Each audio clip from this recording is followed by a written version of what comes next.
At the time of me filming this video in 2022, there are more than 12,000 cryptocurrencies, and the global crypto market is worth approximately $3 trillion. That's nearly the same as India's estimated nominal GDP right now. And this number seems like it's only going to increase as cryptocurrencies go from being just a novelty, a nerdy way of buying pizza, to a global paradigm shift in the way that people think about money. And we're starting to see the beginnings of that shift happening here in India. And so in this video, we're going to be talking about the top 10 crypto startups and projects that began in India, coming up right after this.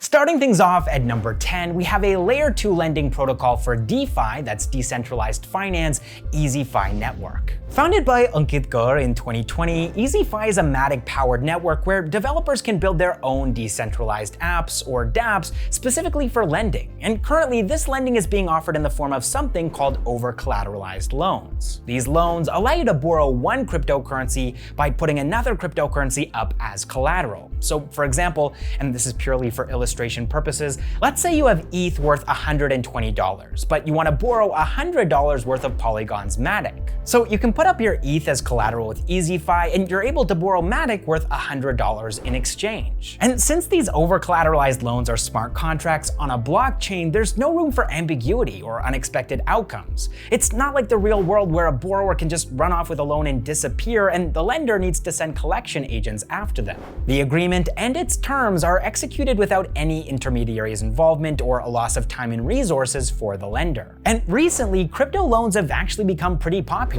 Metaverses are taking off right now, and so people need loans to invest in NFTs and virtual land and real estate. And so Easyfi has built MetaFi, a lending product specifically designed for this use case. Now, Easyfi didn't come up with the idea of over-collateralized crypto loans. They're pretty big in the DeFi space right now, but they've also started offering other products too, like under-collateralized loans and uncollateralized loans to make lending and borrowing cryptocurrencies easier. Next up at number 9, we have crypto investment platform Mudrex. So back in April of 2018, Alankar Saxena, Edul Patel, Prince Arora, Rohit Goyal, and Snehil Buxy were in the process of building a crypto exchange for India. They were all set to launch Mudrex on the 15th of April of 2018, and were even about to raise venture capital too. But then on the 6th of April of 2018, the RBI banned crypto transactions in India. And suddenly, the viability of building an Indian crypto exchange evaporated, and the team over at Mudrex decided that they didn't want to compete with well-established global crypto exchanges like Binance and Coinbase either. So they pivoted and started building something more unique, a no-code platform that would enable crypto traders to create their own crypto trading algorithm bots. By November of 2018, their algorithm-based trading platform was fully up and running, and by December, they had been selected by Y Combinator to be part of their winter batch of 2019. Today, Mudrex has evolved into a complete crypto investment platform. They offer their users the option to invest in bundles of cryptocurrencies that are actively managed by experts, kind of like mutual funds. They offer fixed deposit interest savings accounts, and a marketplace for users to create and list trading algorithms, with which they're able to generate passive income on the fees that they charge traders to use these algos. Thanks to this diverse set of offerings, Mudrex has been able to raise $9.8 million from their investors so far, and they're using these funds to make crypto trading easy and lucrative. Moving on to number 8 now, we have Stader Labs. Founded by Amit Gajala, Dheeraj Bora, and Siddhartha Dodipalli in 2021, Stader Labs is a crypto staking platform. Now, staking is the process of committing your crypto assets to support a blockchain network by confirming transactions on that blockchain. Proof of stake is an essential mechanism for these blockchains to function, but not all blockchains run on proof of stake. Some run on proof of work, like Bitcoin, which is why you have people mining Bitcoins. They're doing work. But when it comes to proof of stake, you actually get rewarded for staking your cryptocurrency, in much the same way that you would get interest on deposits that you put into a savings account in a traditional bank. Now, here's the catch. If a blockchain network is like a bank that gives you interest on the money that you have sitting in that bank, then a validator is like a banker.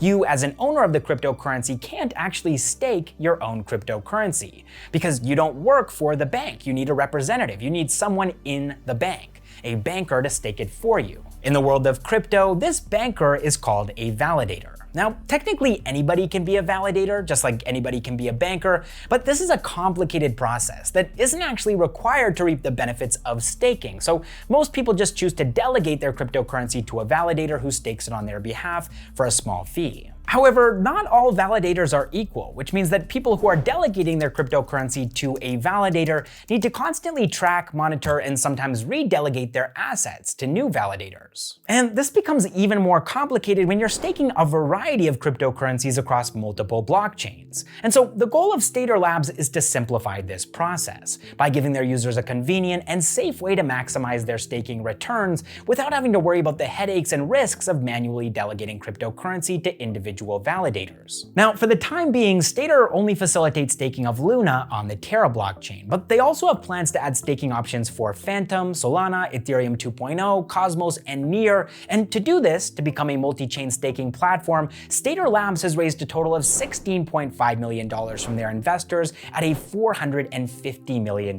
valuation. Coming in at number 7 now, we have a multi-chain relayer infrastructure network, Biconomy. Founded by Ahmed Al-Balaghi, Ankitt Gaur, and Sachin Tomar in 2019, Biconomy is making tools for developers to help them make their Web3 apps as frictionless and as easy to use as possible. Today, if you as a regular everyday person want to use a DApp, which again is a decentralized app, it's a really trying and complicated experience compared to regular Web2 apps. For example, there are gas fees. When you complete a trip with Uber, a Web2 app, they don't charge you an additional payment gateway fee because they use Stripe as their payment gateway of choice.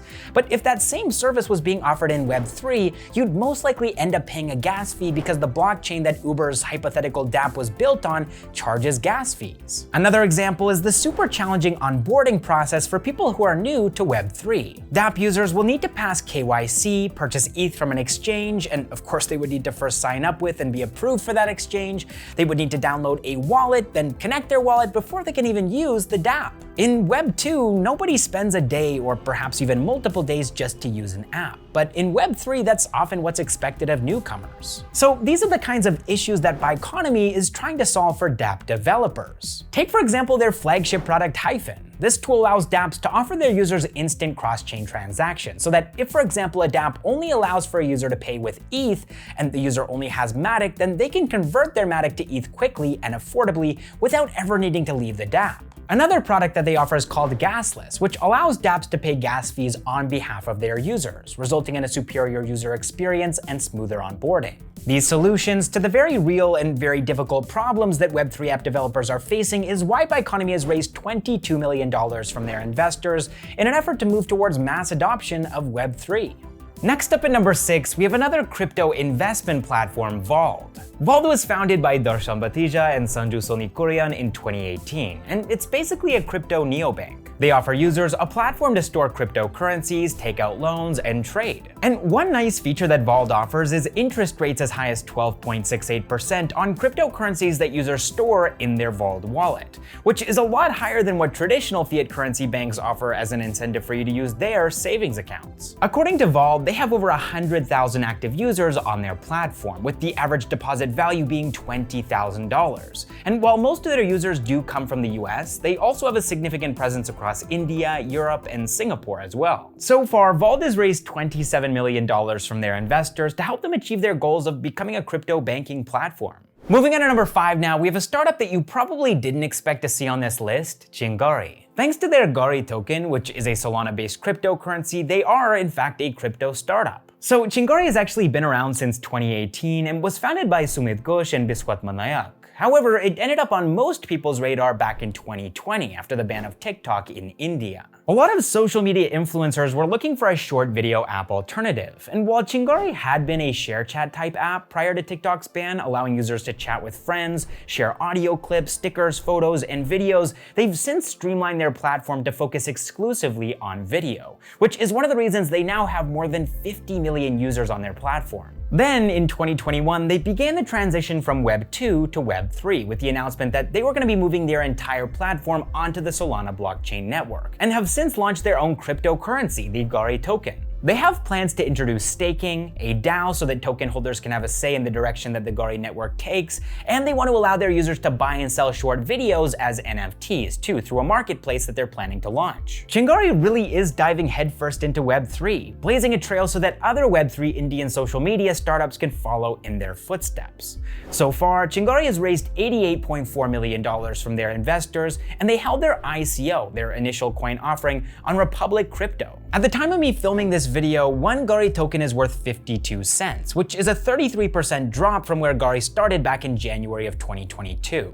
Coming in at number 4 now, we have crypto trading platform and India's first ever crypto unicorn, CoinDCX. Founded by two friends, Neeraj Khandelwal and Sumit Gupta in 2018, CoinDCX has had a rough journey. They launched their platform in April of 2018, just a couple of weeks after the RBI banned crypto transactions in India. At the time, existing crypto exchanges like ZebPay had shut down their domestic operations, and others like CoinX had shut down completely. But because CoinDCX was founded in the midst of this uncertainty, they were able to adapt to the situation, focusing on strengthening their platform by adding new features and products in spite of the fact that they weren't seeing a lot of growth. Many of their competitors by this point had given up, or were forced to revamp their defunct India-focused services and products. But CoinDCX, on the other hand, was ready with a very impressive catalog of products and services. Today, they're one of the leading crypto exchanges in India with more than 10 million users, and they've raised a total of $109 million from their investors to continue increasing this number and widening the adoption of cryptocurrency in India. Next up at number 3, we have a unique Layer 1 blockchain network called 5IRE, which stands for Fifth Industrial Revolution. Founded by Pratik Dwivedi, Pratik Guri, and Vilma Matilda in 2021, 5IRE is a sustainability-focused blockchain network. So earlier I mentioned that most Layer 1 blockchains use consensus mechanisms like proof of work or proof of stake to validate transactions. But 5IRE is charting a new course. Their consensus mechanism is called sustainable proof of stake, which features all of the same benefits of proof of stake but also uses the UN Sustainable Development Goals, so that companies and organizations using 5IRE's blockchain will be rewarded for how sustainable they are. They've already partnered with multiple governments around the world, including India, Nigeria, and the United States, and have raised $121 million from their investors to onboard more countries and companies in the future. Moving on to number 2 now, we have India's second crypto unicorn, a crypto trading platform by the name of CoinSwitch Kuber. At the time, 3 friends, Ashish Singhal, Govind Soni, and Vimal Sagar Tiwari, were all actively taking part in hackathons. And they were winning too. They outperformed their competitors at hackathons put on by Sequoia, Google, Amazon, and LinkedIn. And during one of these events, Ashish, Govind, and Vimal decided to build a crypto exchange aggregator where users could convert one cryptocurrency to another after comparing rates across multiple crypto exchanges. They were basically empowering traders with information that previously would have been tedious and exhausting to collect manually, but was now easy to access and easy to capitalize on. Of course, crypto trading in India was banned in 2018, and so CoinSwitch Kuber continued to build and grow their platform, but on a more diluted global scale. That changed though in 2020 when the Supreme Court overturned the ban. Now, CoinSwitch Kuber was able to finally cater to the needs of Indian crypto traders specifically, and they're one of the top crypto exchanges in the country now with more than 15 million users. So far, they've raised $300 million from their investors and are now planning to expand beyond cryptocurrency to build a comprehensive investment platform. And finally, coming in at number 1, we have Ethereum-based Layer 2 blockchain network Polygon. So Polygon was founded by Anurag Arjun, Jayanti Kanani, Sandeep Nelwal, and Mihailo Bijelic in 2017. Today, in 2022, Polygon's cryptocurrency Matic is among the top 20 cryptocurrencies in the world, with a market cap of $11 billion. Now, Polygon was originally the brainchild of Jayanti Kanani. He was building a betting platform for fans of the popular TV series Game of Thrones. Using this platform, people could bet money on plot twists, like which character would be killed off next. But he ran into a problem when he realized that there wasn't an easy way to integrate global payments into this little platform that he was building. So he started researching cryptocurrencies, and that didn't seem like a great option either because he quickly discovered the problem of gas fees and slow transaction speeds on Ethereum. See, it was around that time that CryptoKitties became really popular, and thanks to that one game, Ethereum's entire network was slowing down. And so Jayanti Kanani decided that he would be the one to solve these issues with the launch of Matic Network in 2017. So if Ethereum is like a local train on a train track that stops at every station, then Matic Network, now called Polygon, is like an express train. It travels along the same track, but makes fewer stops and moves faster, which is how it's managed to become bigger than Ethereum itself in terms of the total number of active users. Recently, Polygon raised India's biggest crypto, and in fact India's biggest Web3 funding round ever at $450 million, with the goal of continuing to solve the scalability issues facing Ethereum. Alright, that was our list of the top 10 crypto startups and projects that began in India. I really hope that you enjoyed the video, I hope that you learned something from it, and I will see you in the next one.